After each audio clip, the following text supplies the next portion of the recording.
Ablat Gemara. We are up to the Kuf Yud Beis Amud Aleph, and we're discussing here an employee and employer relationship, and we said that you have to pay the employee because a love who noise as nafshay, that his mamish is, he's yearning, he's waiting for his payment, and he hangs on a limb there, and he puts his life sometimes on the line just so that he could do the job in order to get paid. And the noise as nafshay, we said is that if somebody, the other opinion says that if somebody withholds payment, it's as if you stole that person's you stole the nefesh. And the question is, whose nefesh? Are we saying that the perpetrator, the masket, as if he forfeited his life, that's his punishment, his due punishment, or are we saying that you stole the nefesh of the nizul? We had this very similar Gemara at the very end of Bava Metzia as well. So we're up to the Gemara here, 6 lines on the topic. Is the machlekes Rav Huna and Rav Chisda. Chadam nafshe shel gazlan is the pasuk is referring to the nefesh of the gazlan, he deserves to die, and chadam nafshe shel nigzol, that you stole the nefesh of the nigzol because he's looking forward to his wage and now he doesn't get his wage. If you stole his nefesh, mandam nafshe shel gazlan, the one that you what's his basis? The chsivit says al tizul down, do not steal from a poor person kidalu because he is impoverished.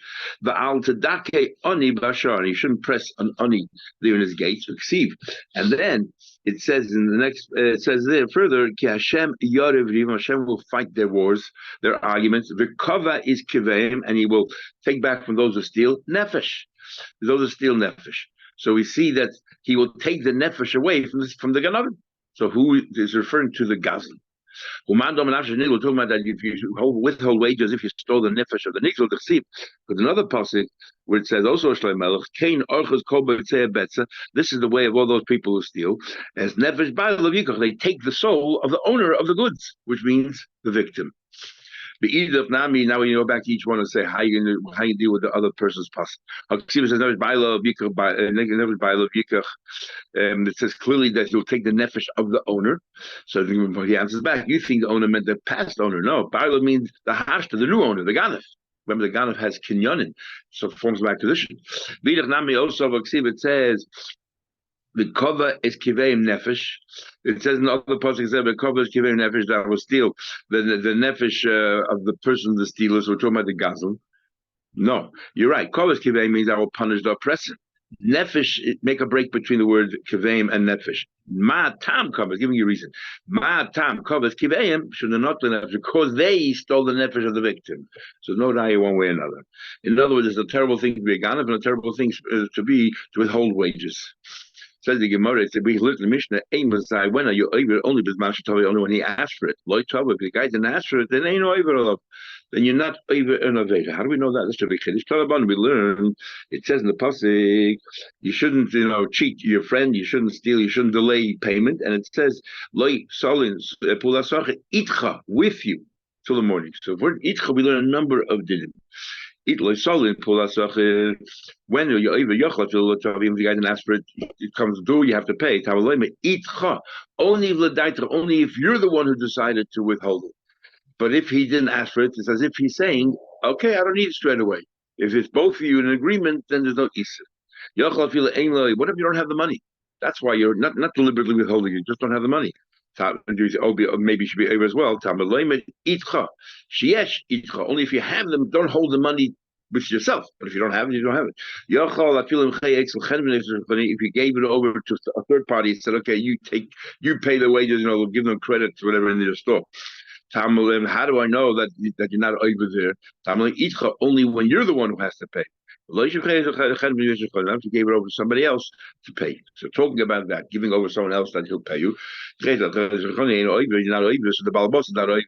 Even if they don't pay on time, you're not over. So the normal pshat about Rashi learns, and the first translation is another shayim. Question is, afterwards, can you change his mind? Can the employee change his mind? Say, you know what? I don't want to go to the store and buy. I want to get cash. Now, what's going on there? So they explain as follows. If the employee said clearly, okay, I'm happy to go to the store, but I could always change my mind. That's what I'm talking about. Of course, he can change his mind. If the employee said, I'm happy to go to the store and don't worry about it, then he cannot change his mind. So we're talking about a case. He didn't say anything. He said, okay, I'll go to the store. How do we read that? Do we read as if he was meichel?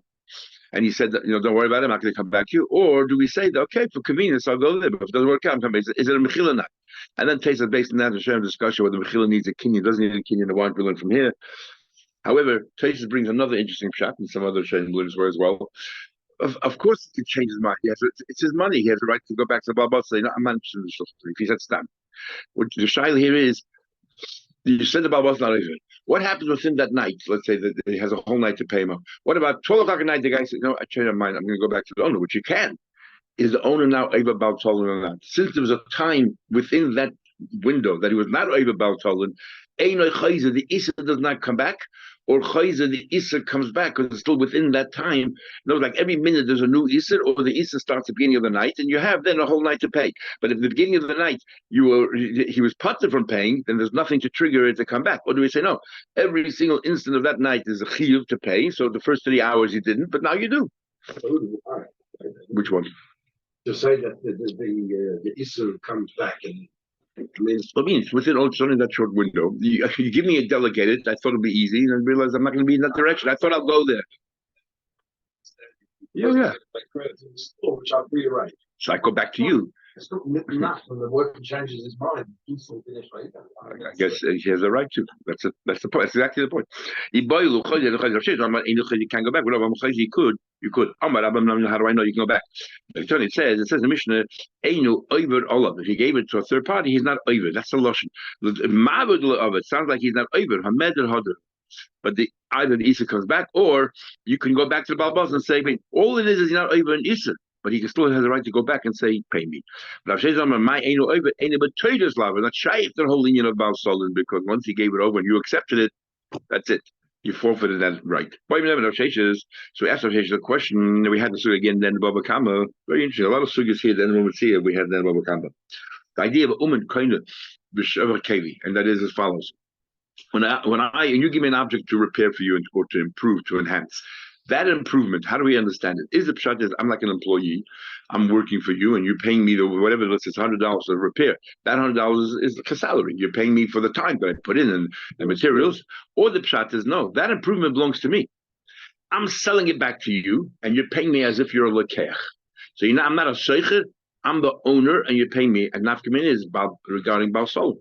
Because if I'm an owner of the object, and you have to pay me, if you don't pay me, you're not really Baal Sol. But if I'm an employee, then of course you're Baal Sol. You don't pay me on time. So the question is, kablanos now. Tesis about on page, very interesting. Tesis learns that Rav Sheshes never added the words. The next line. The Gemara spelled out now. The question is, Sheshes never spelled it out. Rav Sheshes else we already clearly told us he holds a woman is yet kain. The Gemara understanding of his question that misled him and goes to the path that they go to. And the shaila does this. This is what Gemara says is predicated on. Uman kain b'shrake. The uman is kain. Then how do I? Then, but if you didn't pay me yet, it's like a loan. I sold you something. You owe me $100. It's a loan. A loan is no balton. If you're late in paying, there's no balton. Please balchay mitzvah. So you didn't do. If you hold according to the papa, that please balchay mitzvah. So therefore, fine. Then you didn't do the mitzvah. Or do we say that an uman is not kain b'shavkeli, merely an employee, and you're able balton? Mischidasi and so wage. Amar Sheish says, "Over, you are over." See, so the way Sheshes learns is very interesting. The first two lines of Sheshes, the last lines of Sheshes, the middle was the Gemara. And Rav Sheshes was not talking about women at all. But the Gemara puts it back there thinking. By the time we learned, ain't no we learned in the Bracha of failures that you're not over. In other words, you're not an employee. Well, that's talking about a case that you sent it to delegate a third party. Name him Sayele, bring it. It says you gave your talus over to a Fachsman, a trading to fix it up for you. Gombra, he completed the talus. The idea, he told you it's ready, your goods are ready, but he didn't get back to me yet. So therefore, I'm holding on to the goods as if it's my security, a pledge. It's a mashkin until you pay me. Because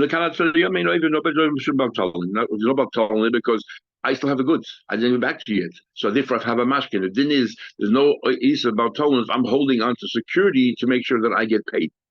If I gave you that talus then we learned before, middle of the day, then you have till the rest of the day. The schir shas, you have till the rest of the day.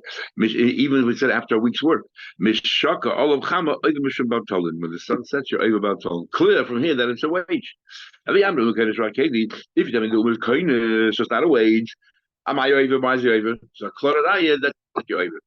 Omar kind of says it has nothing to do with and even that Bryce has nothing to do with it. I was chatting.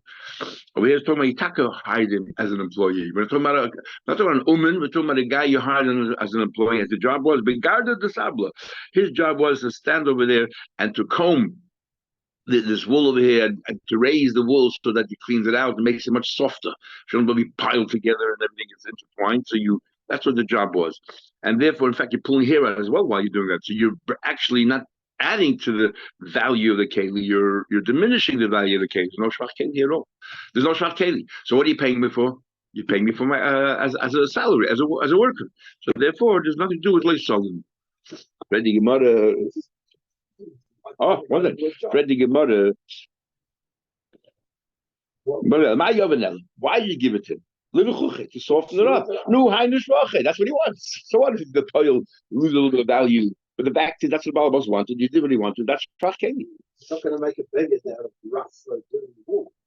The wool is cold. The deckle says they're ready, whatever it is. But you're right. But if that's what he wants, and to this person, everything's subjective. If this person said this is what I want, this is his Shvach. This is the stage before you start using that brush, whatever it is you're using.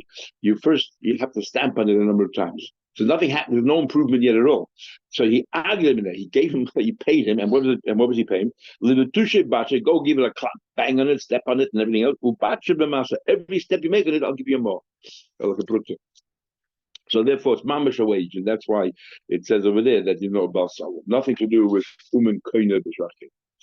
It says an employee. This is a few exceptions. Usually, Mahataita, you swear and you part from paying. Here, we're telling an employee, you know what, you swear and you collect. But Rabbanan intervened and said, "This is how we wanted to do it." So we're taking away from the norm of the Taita. But why did Rabbanan come in and intervene over here and change the rules? The formula always was that whoever has to pay swears that he's potter, and that's it. And that's it. Why over here you're saying the other way around? I'm going to be halachas gedolos shanu kam. This is big halachas. Because the mother hani hich usually halachas is halachas mashusina. Fred the mother hani hich because these are halachas mashusina. Hani tekon. This is a takon of nachachamim. Even though there's a long taz in Hirz Ador about takon is whether they're actually Mahatoida or Midrabban also comes from what it is. But anyway, but at the end of the day, it's not Allah Mishmin Sinai. What are you telling me? Elam of Yomshmul, Takonos B'Dolos Shonaka. This is what he meant to say. Look how we changing those words around. So now one word he said originally stays. Before at least we had changed halach and takon, but the word B'Dolos stay. Now we change that as well. So he says here, Takonos B'Dolos Shonaka. So he said, "Valuable leaving the word Gedolos. Gedolos Mikadi Gitanas. Amar Nachar Shmuel Takonos Shmuel Shonaka." Halachas was wrong. Gedolos was wrong. It's takon shvuah. So what did he actually say? Anyway, so a person who said it in his name didn't say correctly. So takonos kvuas shonakan. In other words, these takonos should remain forever. That we are going, we're being okay with the Torah said, and we're doing it differently. The question obviously is why. Shvu the balabais. Usually the shvu belongs to the balabas. But kru rabban the shvu the balabais shadu asachim. And the Chum took away the shvu from balabais, gave it to sachim mishum kedei chayav the sachim, because the sachim needs to live. Right? The gemara mishum kedei chayav the sachim masad the balabais. Okay, the sachim has to leave. The you're going against the Torah, taking away the shvu of balabas. If the balabas is prepared to swear what the Torah says, make a shvu, and he's potter. Well, was it? Where does Achman come into the law here? Since when does the law is a very cold instrument? If the law says that the Balabai swears and he's prepared to swear that he's potter, why? Because they chay of the Sacha, why we change the laws? The Balabai is actually very happy to allow the worker to work. You know why? Because word will get out in the street. If the Balabai swears on the pay and the Sacha claims he never got paid, who's going to want to work for this Balabas? Nobody's going to trust him. And he swore, maybe he swore false because he didn't want to pay. So therefore, for his own benefit, he'd rather have the worker swear and get paid if he didn't pay him. And this way he'll find other workers in the future. Pailim, so that he should be able to find easily other workers. Usually the same svara. The Sacher needs to find a job. If word gets out there that this guy here swears all the time that he gets double paid, we don't really trust him. He gets paid twice. Once he got paid in the same time when he swore, nobody's going to hire him. But, workers also do research and they find out who they are. His track record. Maybe take a survey out there. The workers will be happy for Balbas to swear that he didn't, that he paid him already. The Yuska, and he'll be part of Balabayas, so that he should be able to be hired. So the Gemara was saying that Balabais is in a more desperate situation. Balabais al korche agir. Balabais can't do the work himself. He needs to find workers. So he's very worried about his name, his reputation. So therefore, he doesn't mind if the Sacher swears and collects, even if it turns out to be it's a false thing and he paid the second time. It's worth it because he needs workers all the time. He's working for fun. He's working because he needs to have panas, and he's also very worried about his reputation. Nobody's going to hire him. So the question is, why do we take this away? So now there's two opinions in the shame how to learn Gemara. But one opinion is the Gemara is still staying the same way. That because they chayiv of the seichel, that's why we give it to the seichel. I asked the question then, why is that not good enough? So we answer, Balabai is Torah b'paylim. Balabai is so mixed up with his paylim, and Teja already says, like, plug, even if you only have one worker, we're going to make one rule for everybody. So since Balabas is all confused, we said, you know what? In this case, we can trust the sachir better than the masket, because he's only one person. He's only worried about himself. The Baal Boss is worried about everything else, the business and the employees and so on and so forth. Others than the Gemara changes his mind now. The Gemara said, "Not do the chayv Pashat." Because of this reason, the Baal Boss is like an Eini Yedeya. The Baal Boss is like an Eini Yedeya. He doesn't. He thinks he paid, but he can't say 100% because there's so many workers, and therefore a body in Eini Yedeya will let the body swear. That's how Nachrim explained the dash of the L'Shem. So why swear at all? The boss is an Eini day, and the guy says, "Buddy, those who hold that body, we shove a body out. Give it to the employee." Remember, the guy's paying a second time. He thinks he paid. In fact, the way that I explained, rape cases he would have paid. It's a self. It doesn't happen that often that the boss misses out the payment of one particular worker. If he paid other workers, then he probably paid him as well. And if he didn't pay him, he probably didn't pay anybody. So and nobody else is complaining. So therefore, the chances of this happening are very unlikely. So therefore, the Balbas feels that he was done by. So make him feel all right. And say, you know what? We'll make the Sachet swear before he takes us. Now the Shus Hesses will make him swear stronger than the Shus Hesses. But Rav Nachman says the Shus. To avoid all of this, why don't you make a rule that every time you pay your worker, you should have Eidim there? So then, if the worker says you didn't pay me, bring the agent that you think you paid or something. So that's too difficult to go find. Every time agent wants to pay him at night. We didn't find agent. The Neisle Mikora, so pay him before the work. They're both happy you wait till the end of the day. The worker is happy you wait till the end of the day because he doesn't want to lose the money.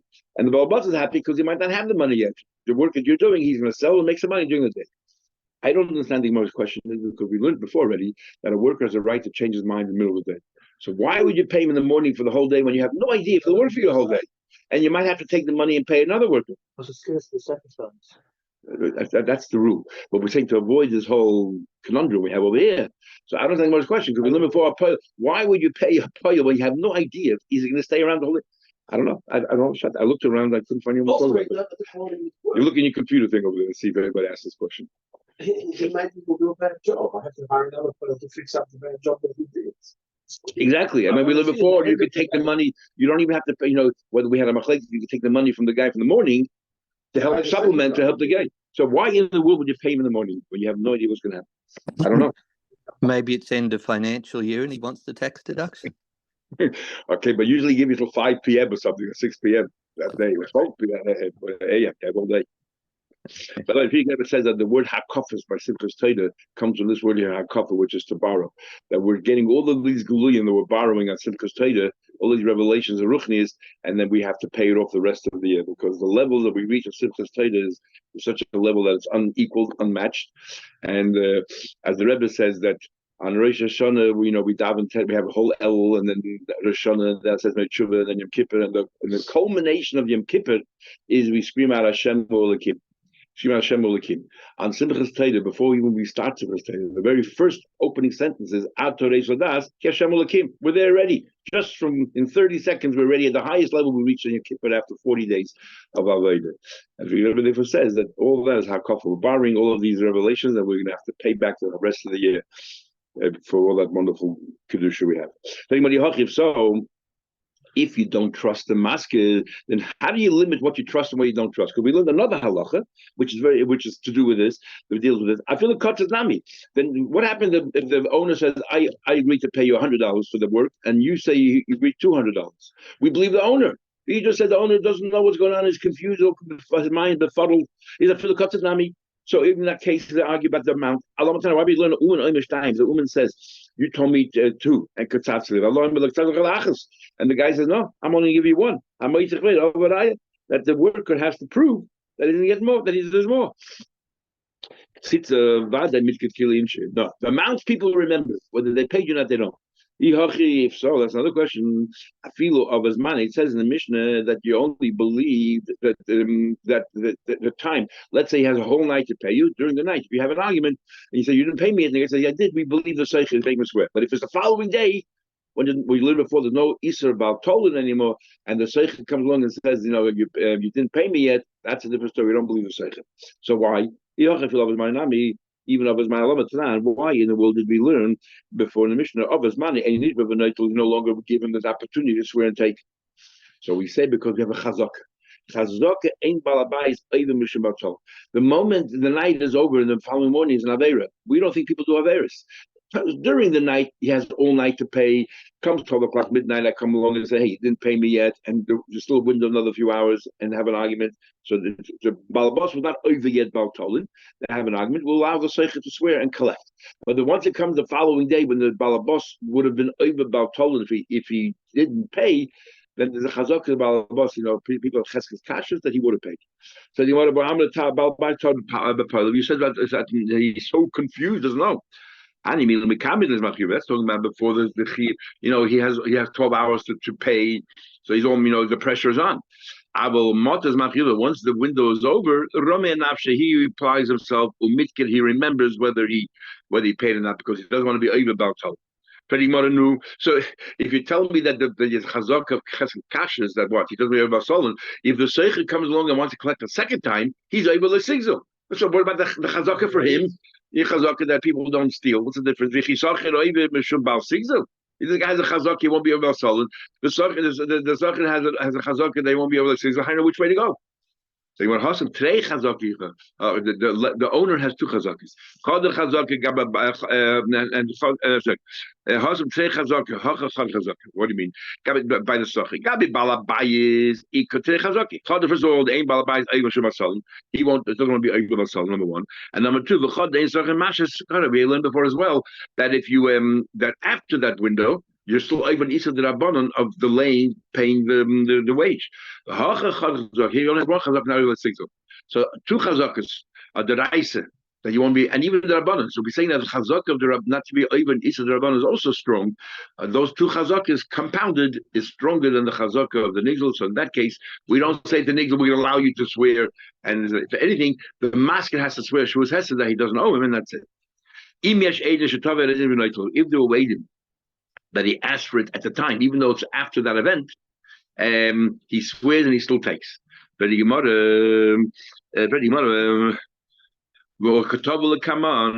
does he need Edim that yesterday he was Teveya? He's asking right now. His money. The Edim are not here to tell us he's being Teveya right now. We can see he's being Teveya. We might have thought initially that if they're Edim, but he's still demanding for the money. I don't need Edim. He's standing right here and demanding. No. If you have Edim that during the window he asks for the money, then even though the window's closed already, we still give him that opportunity to swear and collect. But why? All the Edim know is that we saw him 11 o'clock at night asking for get payment. How did they know he didn't pay him afterwards? Calls the entire window. The guy was standing by the door, knocking, waiting, asking for his wages, and he didn't get paid. Just because during the window he didn't get paid, does that mean that he never got paid? And the balabas, I'm prepared to swear that I paid him the next day. We're not going to trust the balabas. What is it? Once he didn't pay the window, that's it.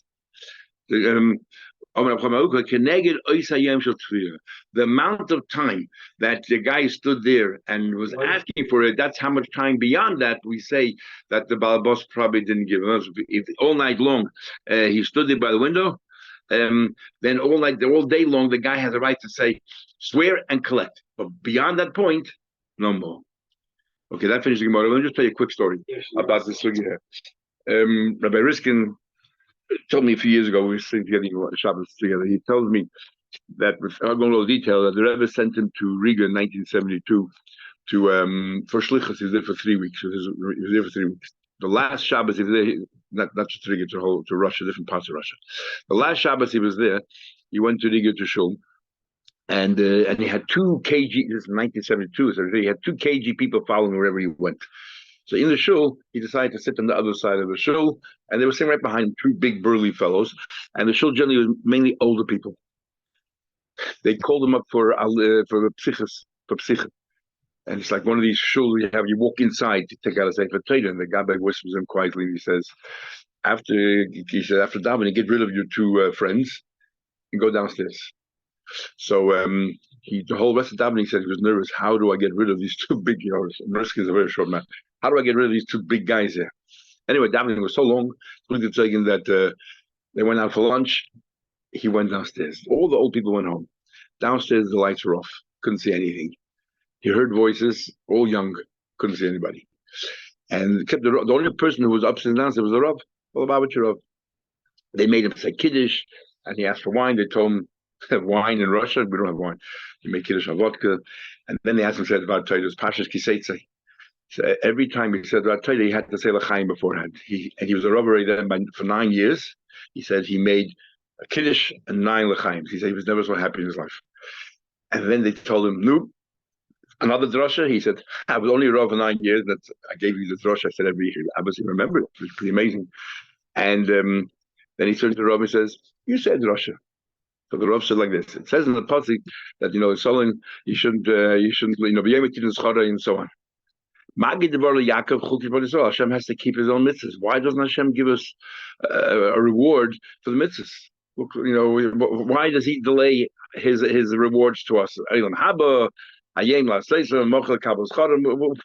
that work? So they all turned to Rabbi Riskin and said, no, what do you say to that? Rabbi Riskin said, no question.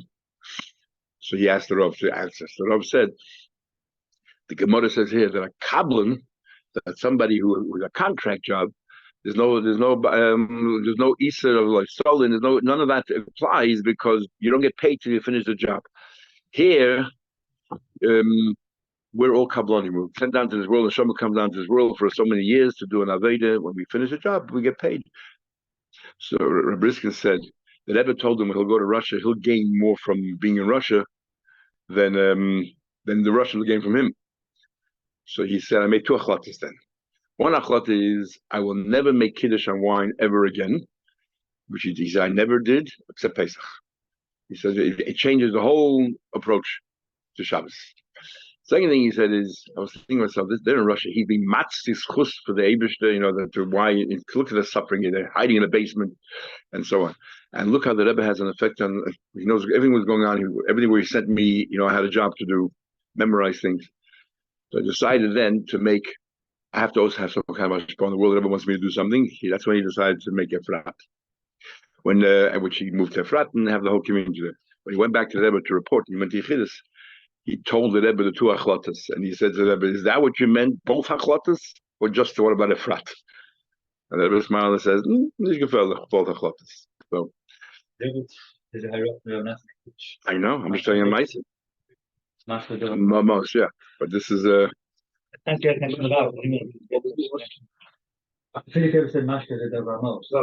good day. We'll see you. Thanks, bye. Bye.